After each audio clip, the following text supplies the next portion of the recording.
Hello everyone, my name is Rahman WaterWala, and today I have an amazing guest with me named as Jana. So let's welcome her, and I am very excited today to interview her. So, hello, ma'am, how are you? I hope Hel- you are doing great. Hello, Abdurrahman. Yes, thank you for the invitation. I'm fine, and I hope everyone watching is having great day also. Yes. So, I hope that almost all people know you, but first I gave a short introduction of my guest, and then I requested to guest that she also introduce herself. So first, uh, I give the interview.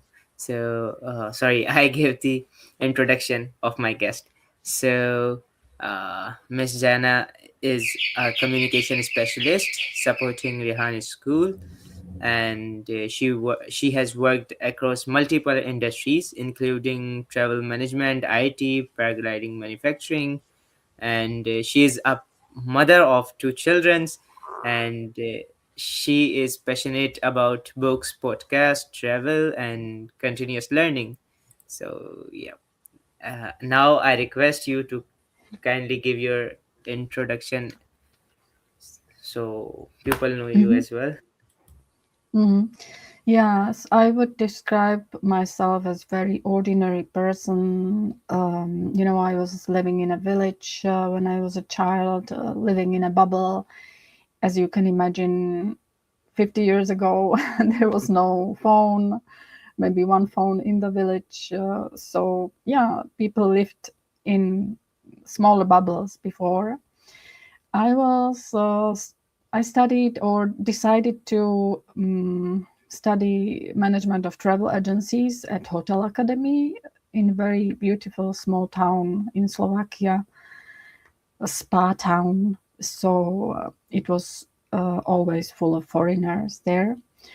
Um, Travel agencies probably I chose because I wanted to travel to other countries and to see the places which I only saw on the postcards at the postcards back then, um, in real, right? We wanted to travel and see those places, historical buildings, and so on. Um, After studies, I actually moved to Czech Republic.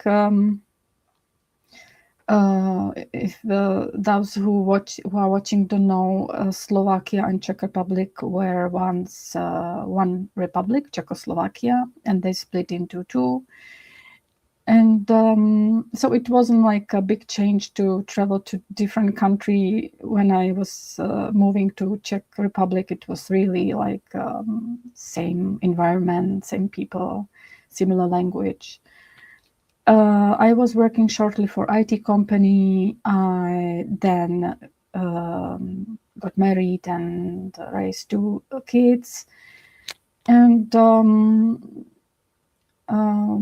then I actually was with my ex-husband. We had paragliding company production. We were working in production industry, so and paragliding school. So it was kind of very interesting, a certain kind of customers who were crazy about this sport. And after 20 years, I moved back to Slovakia because my parents needed some medical care. And I was working remotely for a telecommunication company. And for 10 years, I think now it's 10 years. It has been 10 years. I'm helping Ram Foundation. I was in the background back then, helping in administration, finance, and now I moved to the front stage and I help with interviews for Rehan School students. An amazing intro. So my first question from you is, um, what inspired you to pursue a career in communication? Mm, I always, you know, was very weak in communication. I'm an introvert and I don't like to like speak, you know. I usually you find me in the background or in the backstage listening, observing. So actually no, communication is not like my big strength. So it's funny that you call me like communication specialist because I'm not. But okay, I'm trying. You know, I'm experimenting with these interviews, and I'm curious what will happen to me. You know, if I become extrovert or not. Maybe let's see. Okay, so my next question from you is, what what does meaningful communication mean to you? Hmm, that's very good question. Meaningful communication. We are humans, these emotional beasts, and our brain. I have read a very interesting book, 7.5 lessons about the brain from Helen Feldman Barrett, and she said, "quote that our brain is not to think. Our brain is not to think. We always thought that we are these intelligent animals, right? Humans, and our brain is actually to think. But our brain is just a manager of our body energy budget. So, and it uses emotions to manipulate us so we can survive. So as we are very emotional, usually the communication between people might be like really complicated or get complicated. So what's good communication? Well, it has a lot of aspects, many different aspects. We shouldn't avoid emotions when communicating with people, right? To actually get to the best possible solution or solution or results when we communicate. So we should be rational and also when I was working remotely for telecommunication company, but even with Rehan Foundation, I meet with strangers, with Pakistani people mostly. We tend to use some mechanism in our speech that actually break that clear information we are trying to offer. And maybe every nation is different. Like Americans are a little bit different. They are very kind. They avoid criticism. When I was working with Pakistanis, I noticed that they are very flattery. Also, they are very kind. But if you say two contradicting information in one sentence, that's not clear instruction given. And it to me it seems like people are avoiding responsibility. If someone needs clear instruction and you give them two contradicting information, and then you complain about their performance, then who is responsible for that misunderstanding? So there are a lot of misunderstandings in our communication. And sometimes in business or at work environment, when we avoid to give clear instruction, maybe because it seems rude or harsh, then we give actually this ambiguous information to the person. So they misunderstand. I don't know if you understand this. I don't know how to explain better. I'm not an expert in here, but the communication is really maybe core of all misunderstandings in societies. So yes, we should really learn how to better communicate. And on social media today, even today, I watched, comments of people and comments which this person wouldn't really say personally to each other. So that's another environment online, and we didn't learn to communicate there as well. So maybe this is also good in Rehan School, that students actually do the interviews and communicate with strangers, which helps them improve. And this internship also, communicating with the person who we are supposed to help as intern, it also builds like very early this understanding. So yeah. Okay, so my next question from you is, you have worked in travel management. So, what lesson did that industry teach you? I didn't work actually. I was only studying travel management of travel agencies, but I never worked in this field. But I was traveling a lot. So just from traveling, you learn a lot of things, uh, especially when you actually meet with people living in those countries, not just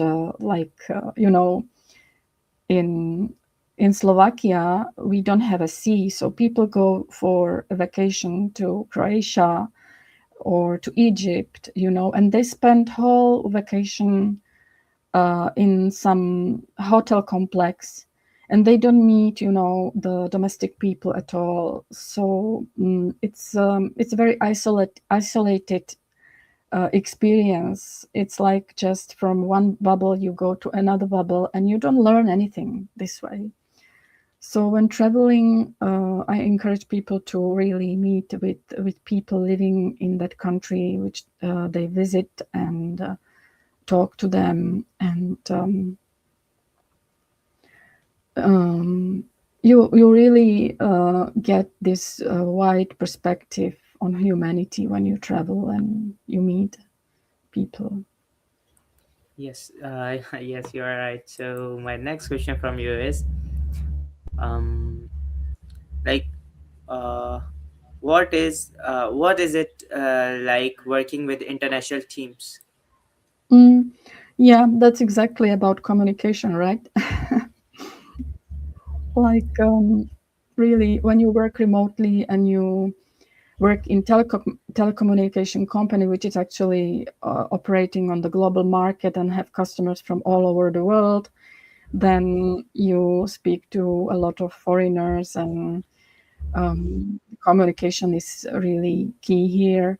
So I was working in customer support, and with team from different countries. And yeah, it's a big difference. And as I stated, Pakistanis have this nature to, deflect from the questions, from the answer, and to repeat the flattery and kind words.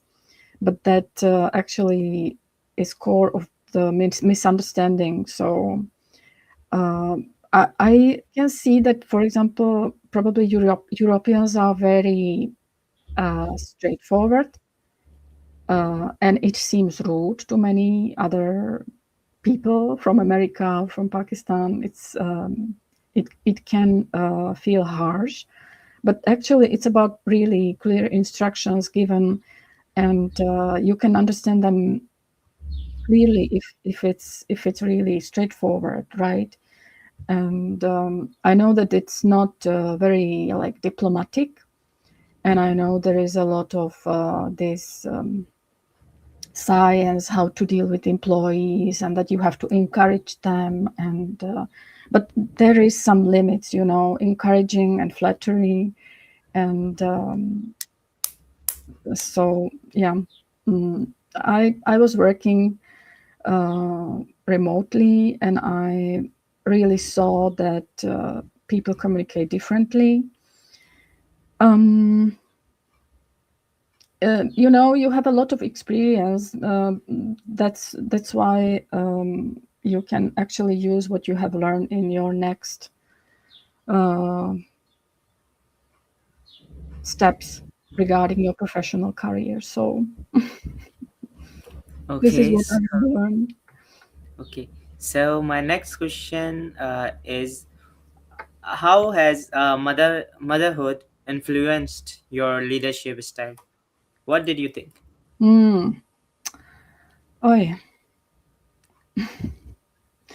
I can say that I had quite difficult kids. Actually, they they are totally opposite, and that means that they both require different kind of attention, different kind of attitude, and I wasn't very good at it. I Now, when kids grow up and start to share like what it was, and they remember some situations, and they remember it totally differently than you remember it, then it's really surprising, when we talk, and I'm like, oh, I didn't know that, it has such an impact on you. I merely like remember that situation, for example. So because we adults, we have many other things. I was 6 years with kids at home, but I was also helping in the company, and then I started to work, and kids start to go to school. It's so much work to do, and really I was really so busy to work, to take care of the household, to take care of the kids, their school needs. There was no time for me to even think about myself. So leadership, yeah. And when I was having kids when I was very young, well, normal age 23, 26, but still I wish that I actually had the kids much later, because I was much wiser. I knew more information, and back then there were not so many influencers. There were books, maybe. There were no internet back then. So I think today's mothers may be more wiser, how to lead the kids, actually, how to support the kids. Back then we were running automatically, like what we have learned from our mothers, from our families. When you get busy, when you have your own kids, then you just run automatically on autopilot. And what you have learned when you were a kid, you just exercise on your family. So yeah, I wish I was wiser, and I had actually raised my kids a better way. But I hope they are fine. Okay. So my next question is, what does success mean to you as a working mother?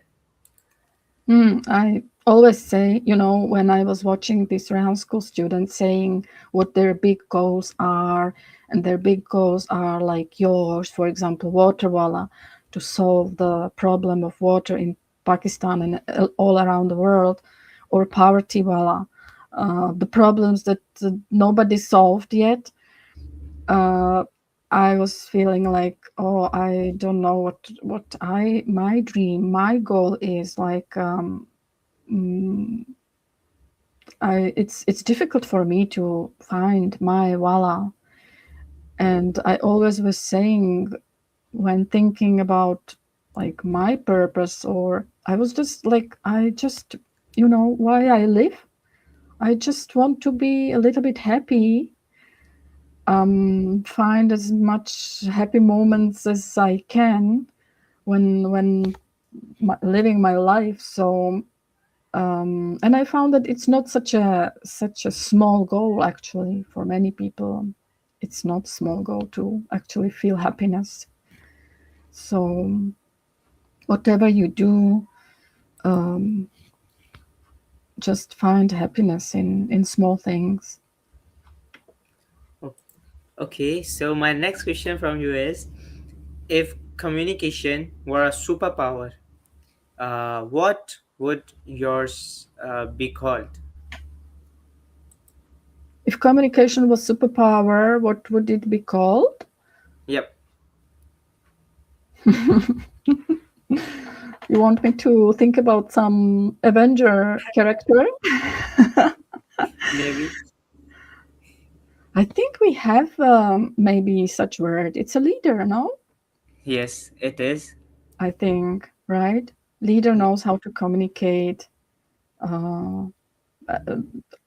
but actually, there are bad leaders with good communication skills. So um, I would wish that we have actually leaders which have good communication skills, or more people with this better ethic and understanding of the world, which has better communication skills, because it's like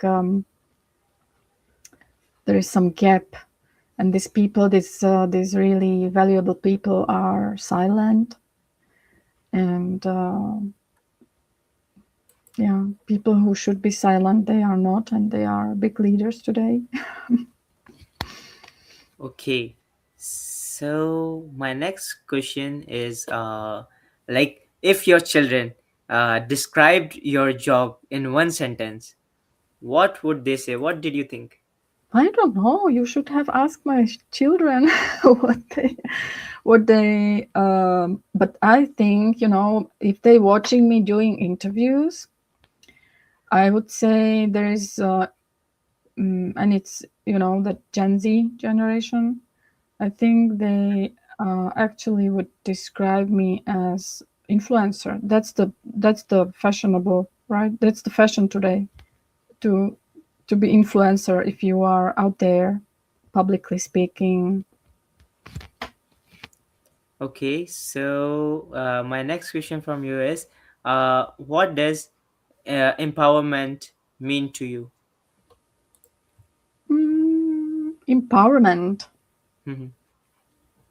I think it's when someone notice your talent and your strong skills, and point it out, and like show you direction, uh, clarify something for you, so you maybe don't hesitate as much, or don't doubt yourself as much. I would say that's the real empowerment, not the money, not the protectionism, but when someone actually give you this picture of yourself, which you can understand, and see that you are powerful enough to do something great. Okay, so my next question is, what advice would you give to working mothers? To working mothers, well, I'm Yes. not working mother anymore, but when I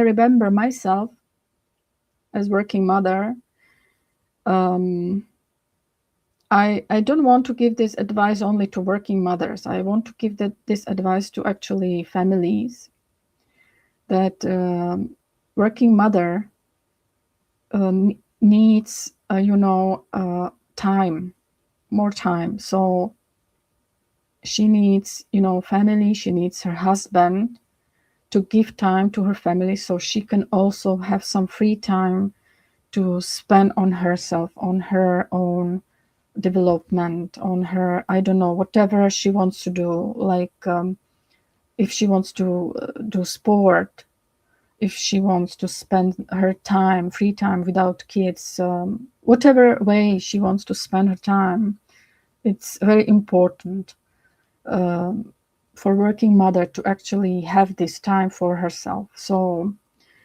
that would mean that a husband also, you know, have responsibilities in the family and in the household, and actually allows the working mother to to have this time for herself, and so she can practice, I don't know, skills. Today working mothers all also have jobs and businesses, so I admire this. And sometimes they are divorced working mothers, so it's all up to them. And mm, yeah, that for sure shouldn't come from me, that advice, but from them. Okay, so my last question from you is, uh, how would you like to be remembered? How would I like today? No, like, what did you think that how would you like to be remembered? That people remember you after Oh, 5 years, after 10 years. What did you think? Abdurrahman, I'm introvert, horrible introvert. And it fascinates me when, some people are like building this message about themselves, like this whole like empire of memories about themselves. And this was never my ambition, actually, to be remembered. I don't know why, but when I think about dying and the death, I'm pretty well being forgotten.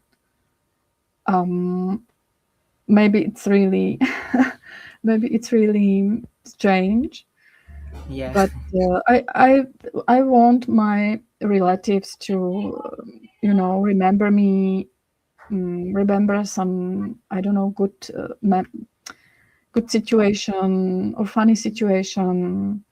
And I don't want their memories to be painful, but I don't really have any like legacy. I think I they will stay after my death. So let's see. I'm 50 years old. Maybe I will do some great things yet. Let's see. Okay, so thanks a lot, ma'am, for giving your precious time and coming in my studio.